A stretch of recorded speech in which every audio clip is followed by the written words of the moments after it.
মজা করার জন্য আরও কয়েকবার খার্গে হামলা চালাতে পারি, ইরানকে ব্যঙ্গ করলেন ট্রাম্প। যুদ্ধ নিয়ে সমঝোতা না করার কি এই যুক্তি?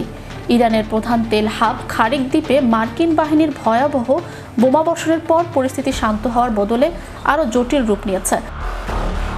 মার্কিন প্রেসিডেন্ট ডোনাল্ড ট্রাম্পের সাম্প্রতিক মন্তব্য সেই আগুনে ঘি ঢেলে দিয়েছে। তিনি বলেন, স্রেফ মজার ছলে আমেরিকা আরও কয়েকবার খারিক দ্বীপে হামলা চালাতে পারে। শুক্রবার রাতের সেই হামলায় মার্কিন বাহিনী খারিক দ্বীপের সামরিক ঘাঁটিগুলিকে লক্ষ্য করে একের পর এক বোমা ফেলে। ট্রাম্পের মতে এই হামলা পশ্চিম এশিয়ার ইতিহাসের নজিরবিহীন। তবে তিনি কৌশলীভাবে জানিয়েছেন যে ইরানের তেলের ভান্ডারগুলিকে এখনই সম্পূর্ণ ধ্বংস করা হয়নি, বরং সেগুলি বাঁচিয়ে রাখা হয়েছে। বিশেষজ্ঞ মহল মনে করছেন এটি ইরানকে চাপে রাখার একটি কৌশল মাত্র।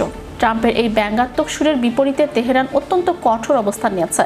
ইরানের সর্বোচ্চ নেতা মোস্তফা খামেনি স্পষ্ট হুঁশিয়ারি দিয়েছেন যে আমেরিকাকে যেসব দেশ সাহায্য করছে তাদের তেলের ভান্ডারও গুঁড়িয়ে দেওয়া হবে। ইতোমধ্যে তেহরান পশ্চিম এশিয়ার একাধিক দেশে মার্কিন ঘাঁটি লক্ষ্য করে পাল্টা হামলা চালিয়েছে।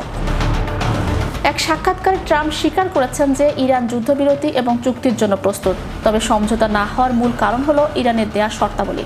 ট্রাম্পের ভাষায় শর্তগুলো এখনও তেমন ভালো হয়নি। এই যুদ্ধের আজ শুধু রণক্ষেত্রে সীমাবদ্ধ নেই, তা সরাসরি আঘাত করছে বিশ্ব অর্থনীতিতে।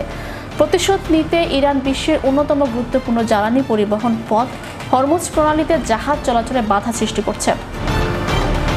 ট্রাম্পের মজা করার মানসিকতা এবং ইরানের ক্ষতিপূরণ ও নিরাপত্তার দাবি, এই দুই বিপরীতমুখী অবস্থানের মাঝে পিষ্ট হচ্ছে সাধারণ মানুষের নিরাপত্তা এবং বিশ্ব অর্থনীতি। হোয়াইট হাউস বর্তমানে একাধিক দেশের মধ্যস্থতার প্রস্তাব ফিরিয়ে দিয়ে যুদ্ধের পথেই হাঁটছে। খারিক দ্বীপের উপর পরবর্তী হামলা হবে কিনা তা এখন সময়ের অপেক্ষা।